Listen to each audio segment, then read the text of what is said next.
कुछ लोगों को छोड़ना इसीलिए ज़रूरी हो जाता है क्योंकि अगर आप उन्हें नहीं छोड़ते तो वह आपको बर्बाद कर देंगे। जिसे तुम सबसे अपना समझते हो वही सबसे पहले तुम्हें गिरते हुए देखना चाहता है। आजकल सबको मतलब की बीमारी हो गई है, यहाँ कोई किसी का नहीं होता। लोगों का मुंह बंद करवाने से अच्छा है अपने कान बंद कर लो। जिन 4 लोगों के बीच बैठकर आप दूसरों की बुराई करते हैं, यकीन मानिए वे 4 लोग आपके उठते ही आपकी बुराई करते हैं। जब अपने ही परिंदे किसी और के दाने के आदी हो जाए तो उन्हें आज़ाद कर देना ही बेहतर होता है। गलतफहमी का एक पल इतना जहरीला होता है जो प्यार के 100 लम्हों को भी एक पल में भुला देता है। कितने अजीब लोग होते हैं, बातों को पकड़कर इंसान को छोड़ देते हैं। सफलता हमेशा अकेले में गले लगाती है, लेकिन असफलता सबके सामने तमाचा मारती है। हारता वह है जो शिकायतें बार बार करता है और जीतता वह है जो कोशिशें 1000 बार करता है। देर से बने पर जरूर कुछ बने, क्योंकि लोग वक्त के साथ खैरियत नहीं, हैसियत पूछते हैं। कुछ नहीं मिलता इस दुनिया में मेहनत के सिवा। मेरा अपना साया भी मुझे धूप में चलने के बाद मिला। केवल पैसों से व्यक्ति धनवान नहीं होता। धनवान तो वह है जिसके पास अच्छे विचार, अच्छी सोच और मधुर व्यवहार हो। अच्छी बातें पढ़ने की आदत हो तो अच्छी बातें करने की आदत अपने आप लग जाती है। इतने समझदार बनो कि किसी को माफ कर सको, पर इतने मूर्ख मत बनो कि उस पर दोबारा विश्वास कर बैठो। जरूरत से ज्यादा अच्छे बनोगे तो नींबू की तरह निचोड़ दिए जाओगे। अच्छा चाहने वाला आपसे हर तरह की बात करेगा, हर मुद्दे पर बात करेगा, लेकिन धोखा देने वाला आपसे सिर्फ प्यार भरी बातें करेगा। पाप एक ऐसा प्रोडक्ट है जो खरीदने में सस्ता लगता है, पर उसका दाम चुकाते चुकाते जन्मों जन्म लग जाते हैं। मनुष्य का जीवन केवल उसके कर्म पर चलता है। जैसे उसके कर्म होंगे वैसा ही उसका जीवन होगा। जो किया है वह सामने जरूर आएगा, क्योंकि कर्म किसी का सगा नहीं होता। कर्म वह फसल है जिसे हर इंसान को काटना ही पड़ता है। इसीलिए हमेशा अच्छा बीज बो ताकि फसल अच्छी हो। वे लड़ते हैं, झगड़ते हैं और फिर सुलह कर लेते हैं, लेकिन दिल में मैल नहीं रखते। वे मिट्टी का घर बनाते हैं और फिर खुद ही उसे गिरा देते हैं। हर इंसान में कोई ना कोई प्रतिभा जरूर होती है, लेकिन लोग इसे दूसरे जैसा बनने में नष्ट कर देते हैं। सोच अगर खूबसूरत हो तो सब कुछ अच्छा नजर आता है।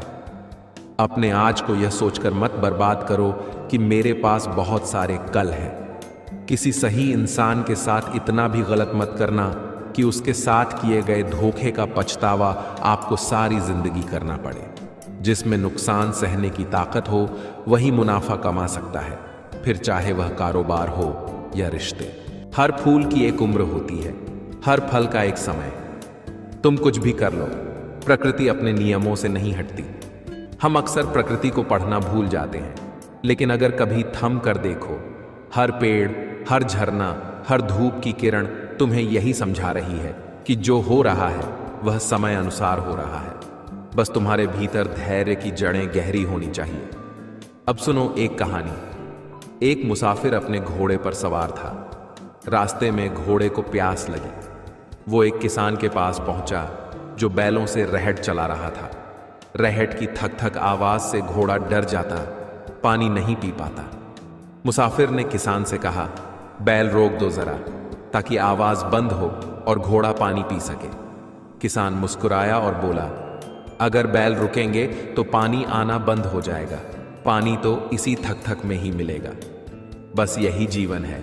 तुम्हें जो चाहिए वो कभी शांति में नहीं मिलेगा, बल्कि उसी थक थक में मिलेगा जहां रुकावटें होंगी, असहजता होगी, ताने सुनाई देंगे, घर की समस्याएं होंगी, पैसों की तंगी होगी, मन टूटेगा, भरोसे बिखरेंगे। फिर भी करना है तो इसी थक थक में करना होगा। श्री कृष्ण कहते हैं, अगर तुम सोचते हो कि सब अनुकूल होगा तभी काम शुरू करोगे तो समझो जीवन वहीं ठहर जाएगा, क्योंकि अनुकूलता कभी स्थायी नहीं होती। हर दिन नया शोर लेकर आएगा, कभी रिश्तों की खटपट, कभी समाज की उंगली, कभी अपनी ही नाकामी का बोझ। पर अगर मन में अग्नि है तो यह सब बस पृष्ठभूमि का शोर बनकर रह जाएंगे। ध्यान रखो, जब हम यह कहना छोड़ देंगे कि सब सही हो जाए फिर शुरू करूंगा, और यह कहना शुरू कर देंगे कि जो भी है इसी में आगे बढ़ना है, तभी जीवन का सच्चा आरंभ होता है। प्रक्रिया पर भरोसा रखो। जीवन में सब कुछ धीरे होता है। तुम जितना जोर लगाओगे उतनी ही देरी होगी। तू समुद्र से पूछता है सच्चाई। समुद्र तो कभी किसी की परिभाषा नहीं बना। कभी वह चोर बना, कभी पालनहार, कभी हत्यारा, तो कभी दानी। लेकिन समुद्र क्या करता है? वह हर बात को अपनी लहरों में समेटता है और फिर एक ही लहर में सब मिटा देता है। क्यों? क्योंकि वह जानता है दुनिया की परिभाषाएं अस्थाई होती हैं। स्थायी तो बस तुम्हारा कर्म होता है। लोग तुम्हारे बारे में क्या कहते हैं यह महत्वपूर्ण नहीं। महत्वपूर्ण है कि तुम खुद को क्या समझते हो। जिस दिन तुमने खुद से कहना शुरू किया, मैं सक्षम हूं, मैं शांत हूं, मुझे किसी की स्वीकृति की आवश्यकता नहीं, उस दिन से तुम्हारा जीवन तुम्हारे नियंत्रण में आ जाएगा। अब बात उस चुनाव की जो इतिहास की सबसे गहरी सीख बन गया। दुर्योधन ने मांगा बल, अर्जुन ने मांगी बुद्धि, एक ने मांगी सेना, दूसरे ने मांगा सारथी। पर क्या युद्ध में केवल शक्ति से विजय होती है? नहीं, शक्ति से केवल संघर्ष होता है।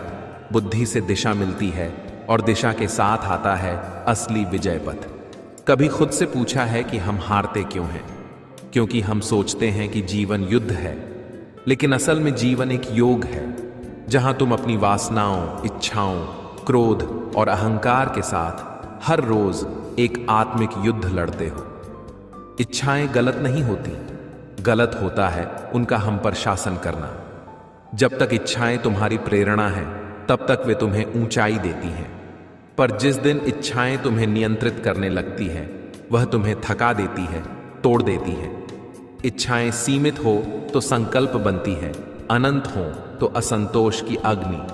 क्या तुम्हें सुकून चाहिए या बस सफलता?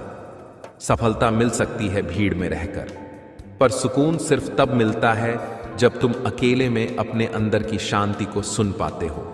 धन कण कण से बनता है, पर गुण एक एक क्षण के जागरण से बनते हैं। इसलिए अगर धनवान बनना है तो कड़ी मेहनत करनी पड़ेगी, लेकिन यदि गुणवान बनना है तो जीवन की प्रत्येक सांस को सार्थक बनाना पड़ेगा। याद रखो, यह जीवन का धन अगले जन्म में काम नहीं आएगा, लेकिन यह क्षणों में कमाया गया पुण्य जन्मों जन्म तक तुम्हारे साथ चलेगा। हर दिन एक नया अवसर है, हर सुबह एक नई शुरुआत, हर सांझ एक आत्म मंथन का समय। तुम क्या चुनते हो? वासना या विवेक, क्रोध या करुणा, बल या बुद्धि?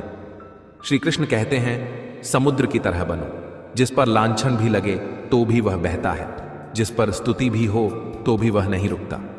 उसकी लहरें कभी शिकायत नहीं करती, कभी अपेक्षा नहीं करती, बस आती हैं, छूती हैं और लौट जाती हैं। क्या तुम भी अपने जीवन को ऐसा बना सकते हो? लोग तुम्हारे अच्छे कर्मों में भी नुक्स निकालेंगे और बुरे वक्त में तुम्हारे मौन को भी गुनाह कहेंगे। तुम बस कर्म करते जाओ, क्योंकि जो लोग अमरूद में नमक लगाकर खाते हैं उन्हें स्वाद की परख नहीं, आदत की बीमारी होती है। इसलिए अपनी आदतों को ऊंचा बनाओ ताकि परिस्थिति चाहे जैसी भी हो तुम अपनी मस्ती में रहो। तुम वही सोचो, वही बोलो, वही लिखो जो तुम बनना चाहते हो, क्योंकि यह सृष्टि तुम्हारे विचारों का प्रतिबिंब है। मुसीबतें जब दरवाजा खटखटाएं तो डरना मत, निडर होकर दरवाजा खोल देना, क्योंकि अक्सर सफलता कपड़े बदलकर ही दस्तक देती है। और याद रखना, डर के आगे ही जीत होती है। गुरुद्वारे के बाहर लिखा एक वाक्य कभी कभी पूरी जिंदगी समझा देता है। प्यार से यारी रख, दुख में भागीदारी रख, लोग क्या कहते हैं यह छोड़, तू तो जिम्मेदारी रख। वक़्त चाहे जो रंग लाए, अपनी खुददारी मत छोड़ना, क्योंकि जब मन हार जाए तो सब कुछ हार जाता है।